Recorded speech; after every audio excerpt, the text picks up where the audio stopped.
Pessoal, essa é mais uma aula de resistência dos materiais com o professor Paulo Vanucci.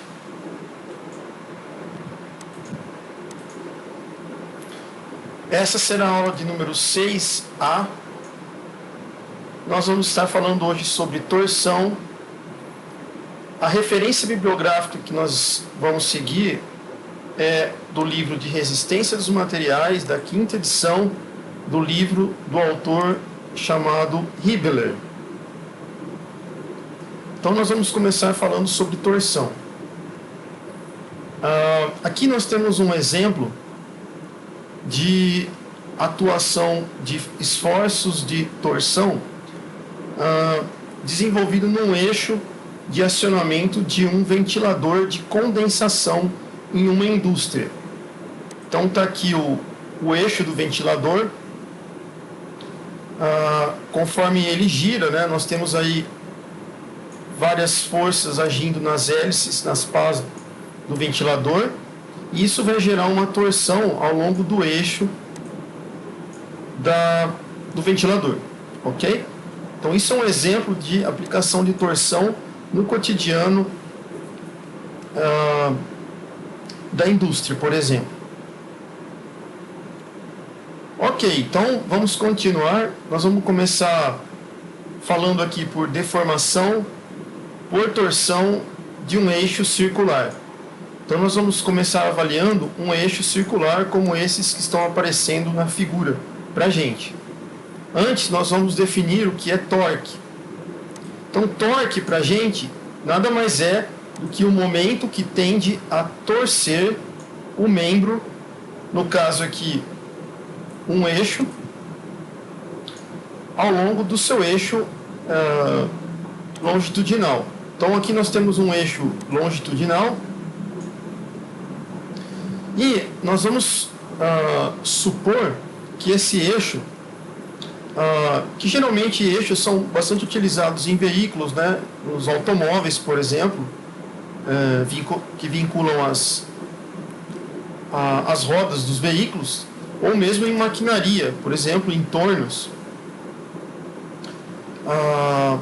Nós podemos avaliar superficialmente o que acontece num eixo, nesse caso, um eixo circular, se a gente considerar, por exemplo, um material que é altamente deformável, como a borracha.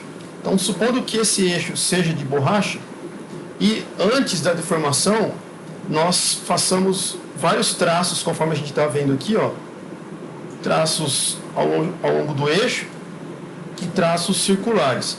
Então você vai ver esse eixo todo traçado circularmente, como a gente está vendo aqui, ó, uma linha circular, duas linhas circulares e o traçado de uma linha longitudinal.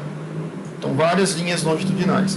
Essas linhas são retas e acompanham o eixo central. Depois, o que nós vamos fazer? Nós vamos deformar esse corpinho. Como que nós vamos fazer isso? Nós vamos aplicar um torque da direita para a esquerda, no sentido anti-horário. Vamos aplicar um torque e, se o corpinho estava nessa posição, ele vai agora rotacionar para a esquerda. O outro lado, nós vamos rotacionar o corpinho no sentido horário, um outro torque. Então nós vamos girar ele no sentido horário.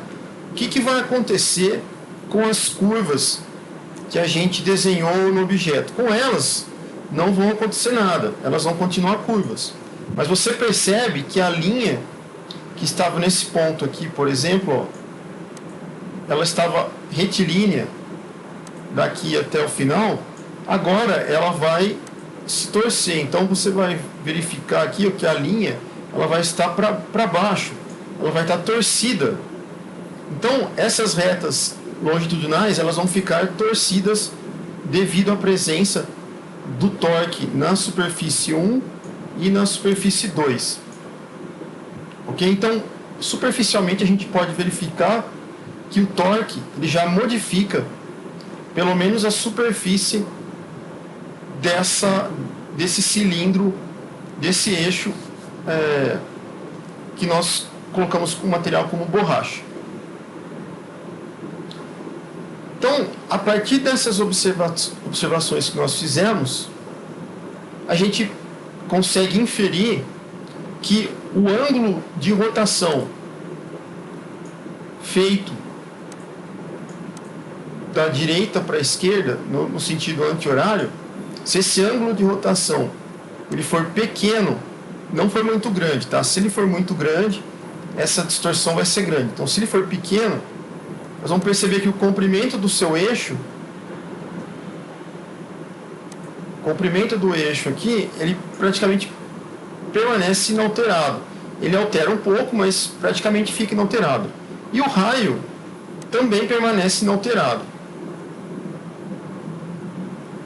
Agora, o que a gente percebe é que se esse valor da dimensão ao longo do comprimento do eixo ele aumentar, então, no caso aqui, se o x for muito grande, o que você percebe?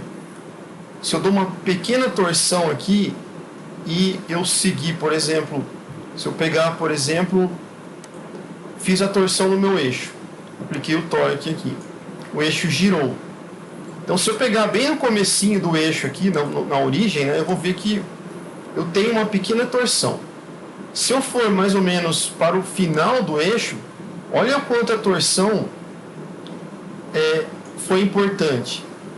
Ele torceu muito aqui, tá? Então, nesse caso, o ângulo de torção ele aumentou demais conforme a distância da origem até o final do eixo aumentou. Certo? Então, o ângulo de torção aumenta muito conforme a distância da origem até o final do eixo aumenta. Então, se eu pegar bem no final aqui, ó, do meu eixo, o ângulo de torção é muito grande. Então, o corpo sofre muita torção aqui. E aí nós vamos definir uma grandeza que é chamada de deformação por cisalhamento, que nós vamos chamar de gama. A deformação por cisalhamento, ela pode ser escrita da seguinte forma: é uma razão entre, ou uma divisão entre, um raio qualquer que eu pegue no meu eixo. Então, o meu eixo ele vai ter um raio fixo, que aqui nós vamos chamar esse raio fixo, tem esse tamanho C. Por exemplo, o C poderia ser 10 centímetros. Seria o meu raio fixo. Se eu pegar dentro desse raio fixo um raio qualquer, eu vou dar um nome para esse raio qualquer, que eu vou chamar ele de ρ. ρ pode ser 5 centímetros, pode ser 2 centímetros, 3, qualquer valor. Tá? Mas eu escolho esse raio. Só que, como eu não sei onde vai estar o raio, eu vou colocar esse nome do raio como ρ. Certo? Acontece que se o ρ for igual ao raio máximo, que no caso o nosso raio máximo é 10. Se o ρ for 10, essa razão vai ser 1. Tá? 10 por 10 vai dar 1. Se o ρ for 2, vai ser 2 sobre 10. E assim por diante. Então essa razão, ela pode ser 1, que é o máximo, né? Ou se o ρ for 0, ela vai ser 0, que é o mínimo. Certo? Quando o raio ρ for máximo, no caso ρ igual a C, que é igual a 10, essa grandeza vale 1. Nesse caso, quanto que vale a deformação máxima aí quando o raio vale 10? Né? A deformação ela vai ser máxima nesse caso. Então, quando o raio ρ é igual ao raio do cilindro, do nosso eixo, que no caso aqui é 10 centímetros, o nosso gama tem que ser igual ao gama máximo, que é a deformação máxima por cisalhamento que acontece no material. Certo? Agora, quando o ρ estiver entre valores, né, de 1 até 0, então ele não vai ser 1. Então aí vale essa equação aqui que a gente pode utilizar nos nossos problemas. Essa figura mostra exatamente onde está o valor da deformação de cisalhamento aqui, né? No nosso eixo. Então, vocês estão vendo esse eixo aqui, ele sofre uma torção, e esse ângulo que aparece aqui, ó, é o nosso ângulo de deformação por cisalhamento. Então, aqui está ele, ó, tá? O ângulo de deformação por cisalhamento ao longo do nosso eixo. E nós percebemos que o ângulo de torção, o ΔΦ, ele vai aumentando conforme você aumenta o raio, né? Então, se eu pegar, por exemplo, o raio ρ bem pequenininho aqui, ó, o ângulo ΔΦ vai ser pequeno. Conforme eu aumento o raio ρ para cá, o ΔΦ vai aumentando assim por diante. Ok? Então, daqui a gente tira essa relação que é importante para a gente. Num problema, se por acaso ele pedir qual que é a deformação por cisalhamento num determinado ponto interno do material, basta você saber em que ponto que ele está pedindo. Por exemplo, para um raio qualquer, você já tem. O raio do cilindro vai ser sempre constante, e ele normalmente vai fornecer. A deformação por cisalhamento máxima do material geralmente é tabelada, então você tem essa deformação. Dessa forma você consegue determinar a deformação por cisalhamento dentro do material. Muito bem. Então agora a gente vai introduzir a fórmula da torção. Quando a gente aplica um torque externo num determinado eixo, como esse aqui que a gente está vendo, a gente cria um torque interno dentro do eixo. Então, aplica-se um torque externo nesse eixo, consequentemente, cria-se um torque dentro do eixo, um torque interno no eixo, ok? E aí, nós sabemos que a equação da torção que relaciona o torque interno criado por a presença de um torque externo naquele eixo com a distribuição de tensão de cisalhamento na seção transversal do eixo ou do tubo circular. Então, a gente sabe que quando o material for um material linear elástico, ele obedece à lei de Hooke, que é aquela lei que diz que se eu tenho, por exemplo, aqui uma tensão e uma deformação no material, se o material obedece àquela lei elástica, né, de deformação, então até certo ponto eu posso trabalhar com o material funcionando como se ele fosse uma mola. Passou daquele ponto, ele já é um material elástico, aí eu já não consigo, as leis mudam. Então, para o material linear elástico, a gente aplicando a lei de Hooke, a gente sabe que a tensão de cisalhamento no material, ela é proporcional à deformação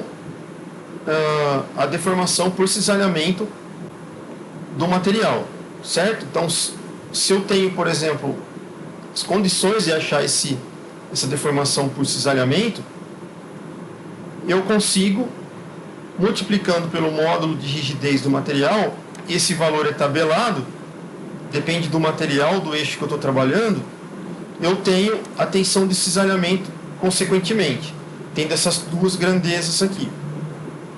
Certo? Então essa é uma equaçãozinha que nós vamos utilizar também. Tá? Então vocês podem aí salvar essa equaçãozinha. Essa figura mostra exatamente o que? Então, se eu pegar, por exemplo, esse eixo, e a partir do centro do eixo, eu tenho um certo raio ρ. Então eu pego um pedacinho do material para analisar no eixo, certo? Um determinado raio. O que eu vou ter nesse pedacinho? Eu vou ter uma tensão que a gente chama de tensão de cisalhamento. Ela é indicada normal ao raio ao raio formado que eu estou estudando. No caso, ρ, ele vai formar essa circunferência. Então, essa circunferência, se eu pegar esse ponto para analisar, eu vou ter uma tensão normal a esse raio. Se eu pegar esse outro ponto aqui, ó, eu vou ter uma tensão de cisalhamento que é normal a esse raio que eu estou analisando. Certo? Então, é isso que está acontecendo aqui. Se eu aumentar o valor do raio e levar, por exemplo, o raio igual ao ρ, no caso, ρ igual ao C, né, o tamanho final aqui do raio do meu eixo, qual que é a tensão de cisalhamento nesse ponto? Ela é máxima, porque o raio aqui é igual ao raio máximo. Para um raio máximo, eu tenho uma tensão máxima aqui na superfície do meu material. Por isso que nos eixos, né, normalmente quando se faz uma torção, a gente tem a deformação do material começa sempre pelas bordas, porque a tensão máxima do material ela é proporcional ao raio. E como o raio é máximo, ele acaba se deformando primeiro nas bordas e não na parte interna. Ok? Muito bem. Então, outras equações que a gente vai utilizar são essas daqui. A tensão máxima do material num eixo, por exemplo, ela vai ser o torque aplicado, o torque, no caso, o torque interno aplicado no eixo, vezes o raio do seu eixo, que no caso é C para a gente, e o momento de inércia polar da seção transversal do eixo. Agora, se eu estiver calculando a tensão de cisalhamento num ponto qualquer dentro do eixo, o ponto qualquer vai ser indicado pelo raio que eu escolhi. No caso aqui, o raio que eu escolhi foi ρ. É um raio qualquer. Não é o raio máximo. O raio máximo seria C. Então, eu substituo aqui no caso da fórmula, no caso que é um raio qualquer, eu substituo C por ρ. Então, a tensão de cisalhamento máximo, a tensão de cisalhamento dentro do meu eixo, não a máxima, ele vale o torque dentro do eixo, o raio que eu escolhi para analisar dentro do material e o momento de inércia polar para a área de seção transversal. Então, essas duas equações são equações que nós vamos utilizar no nosso probleminha seguinte. Algo importante de se mostrar é o momento de inércia polar. Como que eu calculo o momento de inércia polar para um eixo sólido? Eu tenho um eixo aqui, por exemplo, ele tem um certo raio, um raio C, e aí o que eu faço? Eu vou pegar um pedacinho desse eixo circular, que vocês estão vendo aqui, está em cinza, e ele tem um raio ρ. Tá? Esse pedacinho, esse anel que é formado aqui, ele tem uma espessurazinha de ρ, bem pequenininha, infinitesimal, e essa espessura ela tem um raio ρ. Então, nós sabemos de mecânica geral que o momento de inércia polar é dado pela integral, pela soma do raio ao quadrado vezes a área. Isso aqui é uma equação que vocês podem guardar, que vocês vão utilizar sempre quando for calcular momento de inércia. Então, isso aqui vem lá das aulas de momento de inércia. Essa equação ela é fixa, ok? O que vocês vão mexer aqui é dentro da área. Essa área desse anelzinho aqui, como que eu posso calculá-la? Essa área desse anelzinho, se eu abrir esse anel, eu corto o anel aqui, por exemplo, e abro esse anel num comprimento, vocês vão ver que ele vai ter um comprimentozinho. Esse comprimento do anel, ele vale 2π vezes o raio. Só que o raio desse anel vale ρ, que a gente está calculando o anel num certo comprimento ρ aqui. E quanto que vale a espessura desse anel? Vale dρ. Então, isso aqui forma um retângulo, estão vendo? Ó, um retângulo. Esse retângulo tem quanto de área? Ele tem 2πr, no caso, nosso raio é ρ, então é 2πρ, vezes a largura dρ. certo? Então a área desse retângulo, ou a área desse anel, vale 2 πρ dρ. Então, como eu sei essa área, mas ela para a gente vai significar que é uma areazinha, tá? É um anelzinho formado por infinitos anéis dentro desse cilindro. Então, a minha unidade de área dA vale 2 πρ dρ. Então, eu vou substituir aqui dentro do dA 2 πρ dρ. O resto da equação, no caso da integral, o ρ quadrado fica o mesmo. Só que eu estou integrando, eu estou somando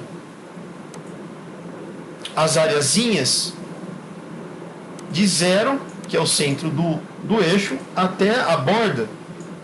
A borda tem raio C, então eu vou integrar de 0 até C. Fazendo essa integral, o 2 é constante, o π é constante, ele sai da integral, então fica 2π fora. De 0 até C, o ρ quadrado multiplicado por ρ vai dar ρ ao cubo. Integral, o cálculo da integral de ρ ao cubo de ρ, fica, integrando isso, vai somar 1 aqui, dividido por 4. Então fica ρ a quarta dividido por 4. O 1/4 sai da integral, então está aqui, ó. E ρ a quarta, eu vou integrar de 0 a C. Então substituo aqui o ρ por C, fica C a quarta. Está aqui. E o 2 com o 4 corta, fica π sobre 2. Então essa fórmula aqui é o momento de inércia para um cilindro cheio, maciço. Então você não precisa calcular mais essa integral quando for fazer o seu exercício. Você já pega o momento de inércia polar para um cilindro, ele vai ser sempre π sobre 2, o raio do cilindro a quarta. O momento de inércia é sempre dado em uma unidade a quarta. Então, se ele for dado em milímetro, é milímetro a quarta. Se ele for dado em polegada, é polegada a quarta. Certo? Então, você sempre usa essa unidade a quarta. Momento de inércia polar. Se você for trabalhar, por exemplo, com um momento de inércia de um cilindro vazado, tá? Então, ele tem aqui um eixo interno, ele é vazado, aqui dentro não tem nada, só tem material aqui, ó. Então, o que você vai fazer? Você vai fazer o momento de inércia polar, vai ser π sobre 2, o raio externo, que no caso é esse raio externo aqui, você faz ele a quarta, e subtrai o raio interno a quarta. Então, esse é o momento de inércia polar de um eixo vazado. Nessa figura, a gente verifica que, se a gente pegar um pedacinho aqui para estudar do meu eixo, né? O que eu vou perceber? Que a tensão máxima para um eixo está, a tensão máxima de cisalhamento para um eixo está na superfície do próprio eixo. Por quê? Porque aqui o raio é máximo, e como a tensão ela é proporcional ao raio, quanto maior o raio, maior a tensão de cisalhamento. Então ela é maior na superfície do eixo. Conforme o raio vai aumentando, vocês estão vendo que a tensão vai aumentando. E na superfície ela é muito maior. Ok? Se a gente abrir o eixo aqui no meio também, a gente vai perceber que também, ó, as tensões de cisalhamento ao longo longitudinal também vão ser maiores na superfície do raio, onde o raio é maior. Ok? Portanto, isso indica para a gente que se você tem uma solicitação de força num eixo, por exemplo, num eixo de um caminhão, tá? É feita uma carga no eixo do caminhão, onde o eixo tem maior tendência de fratura, sendo que é solicitada uma carga torsional naquele eixo. Ora, a gente acabou de ver que a tensão é máxima na superfície do eixo. Então, normalmente, a falha no eixo ela vai acontecer de fora para dentro, porque a tensão é maior na superfície do eixo, onde tem o maior raio. Então, vocês estão vendo que isso acontece aqui. Esse aqui é um exemplo de um eixo solicitado, e a fratura ela é maior na superfície. Ok? Então vamos aplicar um exercício agora para fechar essa aula. Então a gente tem aqui, ó, um tubo, esse tubo aqui, mostrado na figura, ele tem um diâmetro interno de 80 milímetros. 80 milímetros. E ele tem um diâmetro externo de 100 milímetros. De 100 milímetros. Então está aqui o nosso tubo vazado. Supondo que a sua extremidade seja apertada contra o apoio em A. Então está aqui o apoio em A. Ele é apertado como? Através de um torquímetro, que é esse aparelho que a gente está vendo aqui. É uma chave, ela se encaixa no tubo, no ponto em B, e aí, encaixada, você pode fazer uma força de giro no sentido horário, por exemplo, ou anti-horário, e vai apertar esse tubo contra essa região A aqui mostrado. Aí ele pergunta no problema, determinar a tensão de cisalhamento desenvolvida nesse material nas paredes interna e externa ao longo da parte central do tubo, quando aplicadas as forças de 80 newtons no torquímetro. Então, pessoal, ele já deu para a gente as forças que vão ser utilizadas nesse torquímetro. Ele falou o seguinte, aqui ó, existe uma força para cima de 80 newton feito nessa parte. E a força é feita a uma distância de 200 milímetros do centro do eixo. Já desse outro lado tem uma força para baixo de 80 newton também. E ela é feita a uma distância de 300 milímetros do eixo. Esse exemplo aqui, pessoal, é o chamado binário de forças aplicado nesse nosso sistema. O que é um binário de forças? Quando você tem uma distância D e a essa distância você coloca uma força F num sentido e uma outra força menos F no sentido contrário à primeira, mas de mesmo valor, se essa força aqui valeu 80 newtons e essa outra força também valeu 80 newtons, elas só estão em sentidos opostos, mas elas têm o mesmo valor e elas ocasionam aí um momento, elas geram um torque, por exemplo, aqui no centro, onde eu coloquei a distância, né? No caso, o centro da distância. Então, esse binário de forças gera um torque saindo do plano do papel e vindo em direção aos nossos olhos aqui. Certo? Então, como que eu calculo esse binário de forças? Ou seja, o torque aqui, devido à presença dessas duas forças girando em torno desse ponto O. Basta você pegar o valor da força F, que é dado, e multiplicar pela distância entre os binários, que é D. Então, o torque aqui, gerado por esse binário, vai ser a força 80 vezes a distância D, 80D. No nosso caso, a gente tem a distância entre as forças agindo, 80. Temos a força e a distância. A distância vale 200 mais 300, dá 500 milímetros. Certo? 500 milímetros vezes 80, nós vamos ter o valor do torque saindo aqui do plano do papel.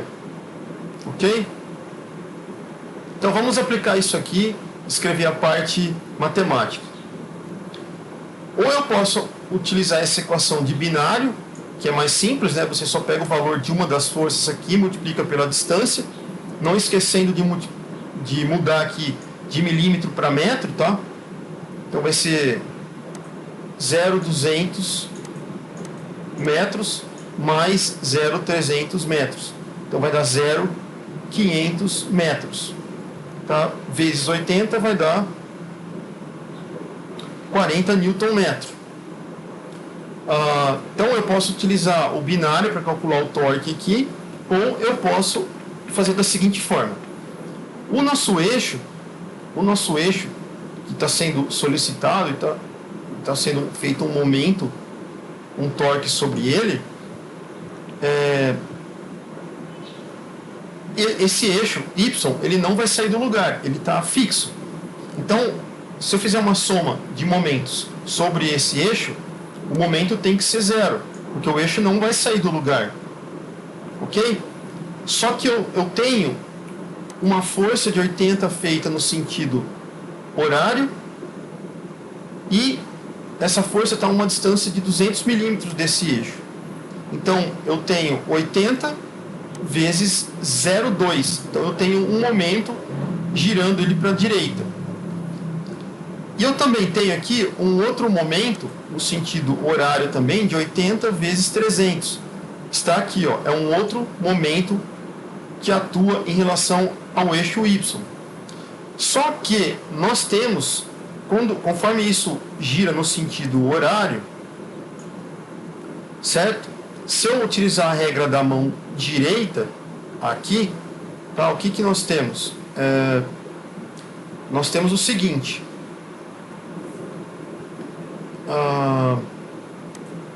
Os dedos da mão, da nossa mão aqui, eles vão estar no sentido de rotação da força de 80. Então, se a força de 80 está para baixo, no sentido horário, né, os dedos da mão vão ficar no sentido para baixo.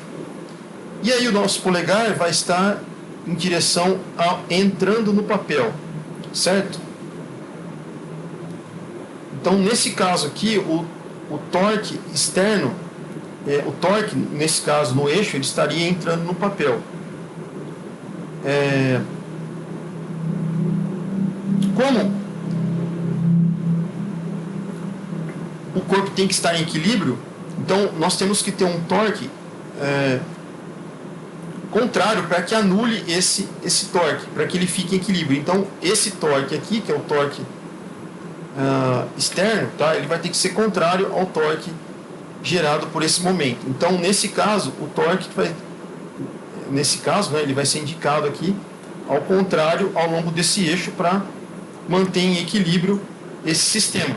Então, nós vamos ter aqui menos T somado ao torque gerado por essas duas forças. Como o eixo Y ele não sai, está em equilíbrio, ele vai rotacionar, mas ele vai estar em equilíbrio, né?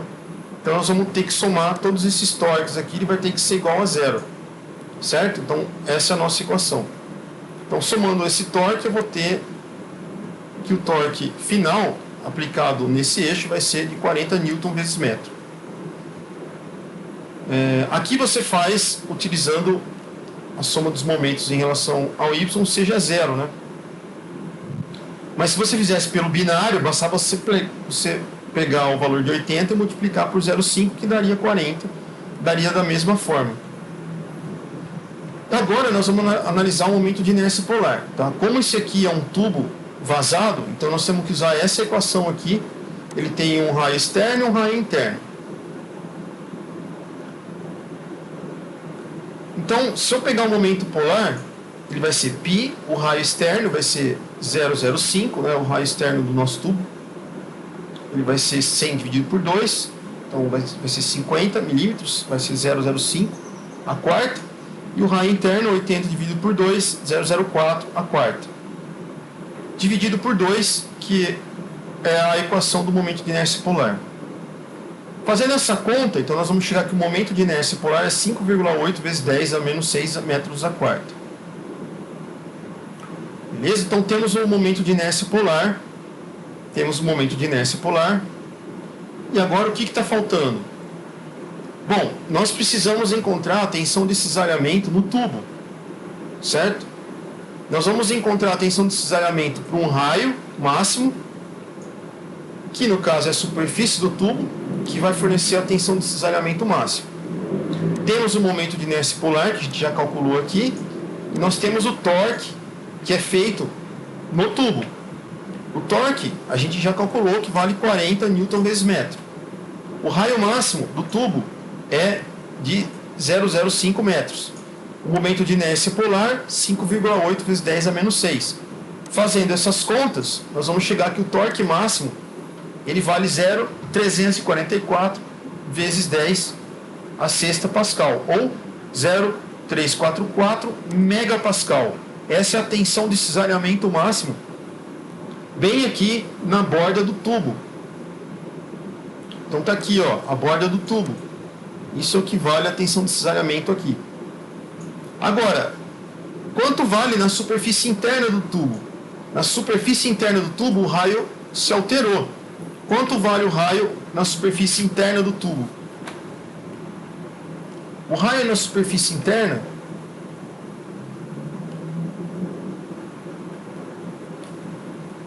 o raio aqui é 0,40, né?